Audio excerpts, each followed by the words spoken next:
Hello friends, मैं शुभम सिंह आप सभी का स्वागत करता हूं अपने ऑनलाइन क्लासेस सक्सेस पॉइंट में। तो फ्रेंड्स, मैंने की हालांकि क्लास 10th के चैप्टर फर्स्ट के नोट्स आप लोगों तक पहुंचाने की कोशिश की और काफ़ी सफल रहा। और मैं आशा करता हूं कि चैप्टर फर्स्ट के वीडियो आपको काफ़ी हेल्पफुल साबित हुए होंगे। तो फ्रेंड्स, आज के वीडियो में हम लोग बात करने वाले हैं class 10th science chapter second के बारे में। यानी आज के इस वीडियो में हम लोग जानेंगे एसिड, बेस एंड सॉल्ट के बारे में, यानी अम्ल, क्षार और लवण के बारे में। तो इसके मेन पार्ट्स क्या हैं, मेन टॉपिक क्या हैं, अगर आपको इसको नोट डाउन करना हो तो आप किस तरीके से नोट्स तैयार करेंगे, इसके लिए आपको आज का वीडियो काफ़ी हेल्पफुल साबित होगा। मैं आशा करता हूं कि ये सारे वीडियो आपको घर बैठे देखने को मिल जाते हैं और काफ़ी अच्छे से समझाने की कोशिश करता हूं। तो फ्रेंड्स, अगर हमारे वीडियो आपको अच्छे लगते हैं तो वीडियो को लाइक करें, चैनल को सब्सक्राइब करें और अपने दोस्तों के साथ शेयर करें। तो फ्रेंड्स, हम लोग देखते हैं क्लास 10th चैप्टर नंबर 2 अम्ल और क्षार एवं लवण के इस चैप्टर के नोट्स के बारे में। तो आपसे रिक्वेस्ट है कि अगर आप इस चैनल पर पहली बार हैं तो कृपया इस नोट्स को अच्छे से क्लियर करते रहें। तो एसिड यानी अम्ल क्या होता है उसके बारे में कुछ जान लेते हैं। ये स्वाद में खट्टे होते हैं, ये नीले लिटमस पेपर को लाल में बदल देते हैं, ये जली विलयन में H+ आयन देते हैं। एसिड शब्द लैटिन भाषा से लिया गया है जिसका अर्थ है खट्टा। और प्रबल अम्ल कौन कौन से हैं? HCl, H2SO4, HNO3। दुर्बल अम्ल CH3COOH, लैटिक अम्ल, ऑक्सैलिक अम्ल। सांद्र अम्ल किसे कहते हैं? जिसमें अम्ल अधिक मात्रा में होता है जबकि जल अल्प मात्रा में होता है, उसे सांद्र अम्ल कहते हैं। तनु अम्ल जिसमें अम्ल अल्प मात्रा में हो जबकि जल अधिक मात्रा में हो, उसे तनु अम्ल कहते हैं। तो क्षार यानी बेस के कुछ जो उसके हैबिट्स हैं उसको देख लेते हैं। ये स्वाद में कड़वे होते हैं, ये लाल लिटमस पेपर को नीले में बदल देते हैं, ये जलीय विलयन में OH- आयन देते हैं। प्रबल क्षार कौन कौन से हैं? NaOH, KOH और CaOH का होल ट्वाइस। दुर्बल क्षार NH4OH। एल्काइल यानी क्षार जल में घुलिया क्षार को क्षार कहते हैं, घुलनशील क्षारक को क्षार कहते हैं। NaOH, KOH, MgOH का होल ट्वाइस। और सॉल्ट किसे कहते हैं? लवण अम्ल व क्षार की परस्पर अभिक्रिया से प्राप्त हुआ वह प्रोडक्ट साल्ट कहलाता है। Example NaCl, KCl। इंडक्टर किसे कहते हैं? यानी सूचक। सूचक किसी दिए गए विलयन में अम्ल या क्षार की उपस्थिति दर्शाता है। इनका रंग या गंध अम्लीय या क्षारीय माध्यम में बदल जाता है, उसे सूचक कहते हैं। सूचक के प्रकार: प्राकृतिक सूचक, कृत्रिम सूचक और गंधीय सूचक। प्राकृतिक सूचक क्या है? तो ये पौधों में पाया जाता है। लिटमस, लाल पत्ता गोभी, हाइड्रेंजिया पौधे के फूल, दही। कृत्रिम सूचक क्या क्या हैं? ये रासायनिक पदार्थ हैं। मेथिल ऑरेंज, फिनाल, फेथिन। गंधीय पदार्थ: इन पदार्थ की गंध अम्लीय या क्षारक माध्यम में बदल जाती है। प्याज, लौंग, तेल। तो अभी आप जो डिस्प्ले पे देख पा रहे हैं, आपसे रिक्वेस्ट है कि इस को नोट्स कर लीजिए, क्योंकि प्राकृतिक सूचक, कृत्रिम सूचक, गंधीय सूचक के अंतर्गत क्या क्या आते हैं और क्या क्या परिवर्तन होते हैं, आपको ये नोट डाउन कर लेना चाहिए। तो आगे हम लोग देखते हैं धातु की अभिक्रियाएं। अम्ल के साथ और क्षार के साथ धातु की अभिक्रियाएं कैसे कैसे होती हैं। अम्ल प्लस धातु के साथ रिएक्शन करके लवण प्लस हाइड्रोजन बनाता है, यानी 2KCl plus Zn product given that ZnCl2 plus H2। क्षारक के साथ धातु प्लस क्षार यानी क्षार प्लस धातु की अभिक्रिया करके हमें जो प्राप्त होता है वो होता है लवण और हाइड्रोजन, यानी 2NaOH plus Zn given that Na2ZnO2 plus H2, यानी सोडियम जिंकेट। पॉप टेस्ट क्या है? हाइड्रोजन गैस से निहित परखनली के पास जब एक जलती हुई मोमबत्ती लाई जाती है तो पॉप की ध्वनि उत्पन्न होती है। इस टेस्ट को हाइड्रोजन की उपस्थिति दर्शाने के लिए किया जाता है। धातु कार्बोनेट तथा धातु बाइकार्बोनेट के साथ अभिक्रिया, अम्ल के साथ और क्षार के साथ। तो एक बात आप अभी से जान लीजिए कि क्षार के साथ कोई अभिक्रिया नहीं होती, इसमें अम्ल के साथ अभिक्रिया कराई जाती है। अम्ल प्लस धातु कार्बोनेट और हमें जो मिलता है वो होता है लवण प्लस CO2 प्लस जल, यानी 2HCl plus Na2CO3 given that 2NaCl plus CO2 plus H2O। चूने के पानी का टेस्ट। उत्पादन कार्बन डाइऑक्साइड को चूने के पानी में प्रवाहित करने पर पानी दूधिया हो जाता है। इसका एक रिएक्शन होता है CaOH का whole twice plus CO2 given that CaCO3 plus H2O, यानी सफ़ेद अवक्षेपण। अधिक मात्रा में CO2 प्रवाहित करने पर CaCO3 plus H2O plus CO2 और गिवन दैट Ca ब्रैकेट में HCO3 का होल ट्वाइस जल में घुलनशील होता है। अम्ल एवं क्षार की परस्पर अभिक्रिया। अम्ल और क्षार जब एक दूसरे से अभिक्रिया करते हैं तो लवण प्लस के साथ साथ जल भी बनाते हैं। उदासीन अभिक्रिया। जब अम्ल द्वारा क्षार का प्रेक्षित प्रभाव तथा क्षारक द्वारा अम्ल का प्रभाव समाप्त हो जाता है और परिणाम स्वरूप लवण और जल प्राप्त होते हैं तो उदासीनीकरण अभिक्रिया कहलाती है। जैसे प्रबल अम्ल दुर्बल क्षार के साथ अभिक्रिया करके अम्लीय लवण बनाता है। दुर्बल अम्ल प्रबल क्षार के साथ अभिक्रिया करके क्षारीय लवण बनाता है। यानी एक बात आप ध्यान रखिए, जो प्रबल होता है वही बनाता है। प्रबल अम्ल और प्रबल क्षारक मिलकर उदासीन बन जाते हैं और दुर्बल अम्ल और दुर्बल क्षार मिलकर उदासीन हो जाते हैं और सभी रिएक्शन में आपको जल मिलता है। अम्लों के साथ धात्विक ऑक्साइड की अभिक्रिया। तो धात्विक ऑक्साइड प्लस अम्ल अभिक्रिया करके हमें लवण और जल देते हैं। कॉपर क्लोराइड से बनने से विलयन का नीला रंग हो जाता है। धात्विक ऑक्साइड की प्रवृत्ति क्षारीय होती है क्योंकि ए अम्ल के साथ क्रिया करके लवण और जल बनाते हैं, जैसे CuO प्लस CuO और MgO।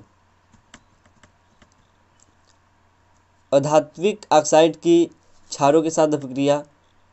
तो इस रिएक्शन को कृपया नोट डाउन कर लीजिएगा क्योंकि ये बेस के साथ रिएक्शन करते हैं। CO2 प्लस CaOH का होल ट्वाइस और गिवन दैट हमें प्रोडक्ट के रूप में मिलता है CaCO3 प्लस H2O, यानी धात्विक ऑक्साइड प्रवृत्ति में अम्लीय होते हैं तथा विद्युत धारा प्रवाहित करते हैं। जलीय विलयन में अम्ल और क्षार क्या क्या हैं? जल की उपस्थिति में अम्ल H+ आयन उत्पन्न करते हैं। H+ आयन ये H3O+ यानी हाइड्रोनियम आयन के रूप में पाए जाते हैं। H+ plus H ion plus H2O हमें देते हैं H3O+ आयन। जल की उपस्थिति में क्षार OH ऋणावेशित आयन उत्पन्न करते हैं। सभी क्षारक जल में घुलनशील नहीं होते। जल में घुलनशील क्षारक को क्षार कहते हैं। सभी क्षार क्षारक होते हैं परंतु सभी क्षारक क्षार नहीं होते। जल के साथ अम्ल या क्षार को मिलाते समय सावधानी बरतनी चाहिए। हमेशा अम्ल या क्षार को ही जल में मिलाना चाहिए और लगातार इसे हिलाते रहना चाहिए क्योंकि यह प्रकृति अत्यंत ऊष्माक्षेपी होती है। सांद्र अम्ल में जल मिलाने पर उत्पन्न हुई ऊष्मा के कारण मिश्रण आक्सीलित होकर बाहर आ सकता है तथा आप जल सकते हैं। साथ ही अत्यधिक स्थानीय तापमान बढ़ सकता है। जल को अम्ल में डालने पर मिश्रण आस्फलित होकर बाहर आ सकता है। स्थानीय ताप के कारण कांच टूट सकता है। तो कुछ देख लेते हैं अम्ल की अभिक्रियाएं। अम्ल और धातु के साथ लवण प्लस H+ देते हैं। लवण और जल के साथ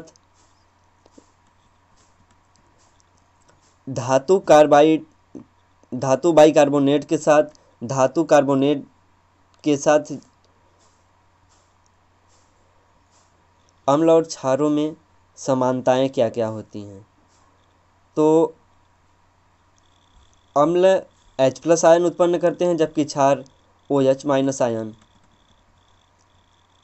क्षार तथा अम्ल की प्रबलता क्या क्या है? किसी क्षार या अम्ल की प्रबलता उसके द्वारा उत्पन्न आयनों की संख्या पर निर्भर करती है। किसी अम्ल या क्षार की प्रबलता हम एक सार्वभौमिक सूचक द्वारा ज्ञात करते हैं, यानी यूनिवर्सल इंडिकेटर। यह सूचक किसी विलयन में हाइड्रोजन आयन की विभिन्नता सांद्रता को विभिन्न रंगों से प्रदर्शित करते हैं। पीएच स्केल आपने नाम सुना ही होगा। किसी विलयन में उपस्थित H+ आयन की सांद्रता ज्ञात करने के लिए एक स्केल विकसित किया गया जिसे पीएच कहा जाता है। तो यह स्केल 0 से 14 तक पीएच ज्ञात करने के लिए उपयोग में लाया जाता है। दुर्बल अम्ल H+ आयन,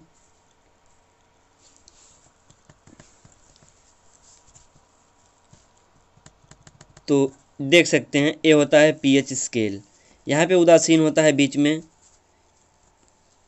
उदासीन होता है 7 पर, और आपके लेफ्ट हैंड साइड में 0 और राइट हैंड साइड में 14, यानी H+ आयन की सांद्रता में वृद्धि और H+ आयन की सांद्रता में कमी।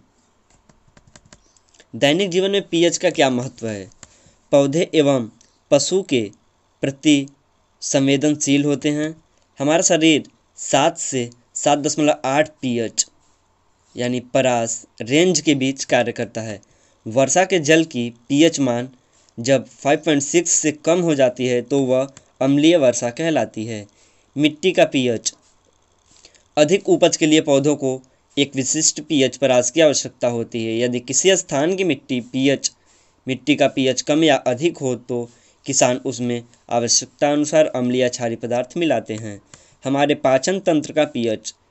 हमारा उदर यानी स्टोमच हाइड्रोक्लोरिक अम्ल HCl उत्पन्न करता है जो भोजन के पाचन में सहायक होता है। अपच की स्थिति में उदर स्टोमच में अधिक मात्रा में अम्ल उत्पन्न करता है जिसके कारण स्टोमच में दर्द व जलन का अनुभव होता है। इस दर्द से मुक्त होने के लिए एसिडिक, एंटीसिडिक जैसे क्षारकों का उपयोग किया जाता है जो अम्ल की अधिक मात्रा को उदासीन करता है, जैसे मिल्क ऑफ मैग्नीशिया। पीएच परिवर्तन के कारण दांतों का क्षय। मुंह में के पीएच का मान 5.5 से कम होने पर दांत का क्षय प्रारंभ हो जाता है। दांतों का इनेमल यानी दंतवल्क कैल्शियम फास्फेट से बना होता है जो कि शरीर का सबसे कठोर पदार्थ होता है। यह जल में नहीं घुलता, लेकिन मुंह का पीएच मान कम होने के पर इसको सुरक्षित रख पाना संभव नहीं हो पाता। पशुओं एवं पौधों द्वारा उत्पन्न रसायनों से आत्मरक्षा। मधुमक्खी का डंक एक अम्ल छोड़ता है जिसके कारण दर्द एवं जलन का अनुभव होता है। डंक मारने पर अंग में बेकिंग सोडा के उपयोग से आराम मिलता है।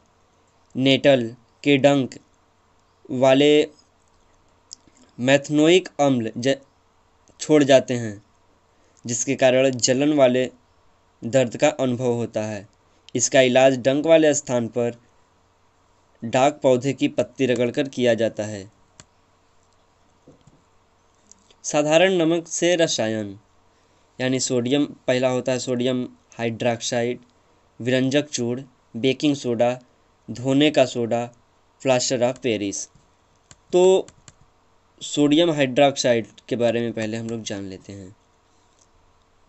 सोडियम क्लोराइड के जलीय विलयन से विद्युत प्रवाहित करने पर यह वियोजित होकर सोडियम हाइड्रॉक्साइड उत्पन्न करता है। इस प्रक्रिया को क्लोरल क्षार प्रक्रिया कहते हैं। 2NaCl plus 2H2O given that 2NaOH plus Cl2 plus H2। Anode पर Cl2 गैस, कैथोड पर H2 गैस, कैथोड के पास NaOH विलयन बनाता है। उपयोग, इसमें क्या क्या उपयोग होता है? H2 ईंधन मार्गशीन, Cl2 जल की स्वच्छता, HCl इस्पात की सफाई औषधियों के निर्माण में, NaOH धातुओं से ग्रीस हटाने के लिए, साबुन कागज बनाने के लिए। Cl2 प्लस NaOH विरंजक चूर्ण घरेलू विरंजक यानी वस्त्र विरंजक के लिए। विरंजक चूर्ण क्या होता है? शुष्क बुझे हुए चूने पर क्लोरीन की क्रिया से विरंजक चूर्ण का निर्माण किया जाता है। और इसका उपयोग क्या होता है? वस्त्र उद्योग में सूती व लिनेन के विरंजक के लिए, कागज़ की फैक्ट्रियों में लकड़ी के मंजा के विरंजक के लिए, रासायनिक उद्योग में एक उपचायक के रूप में, पीने वाले जल को जीवाणुओं से मुक्त करने के लिए। बेकिंग सोडा क्या होता है? खाना पक NaCl plus H2O plus CO2 plus NH3 given that NH4Cl plus NaHCO3 baking soda यह एक दुर्बल असंक्षारक क्षारक है। इसका उपयोग क्या होता है? बेकिंग पाउडर बनाने में, यानी बेकिंग सोडा प्लस टार्टरिक अम्ल।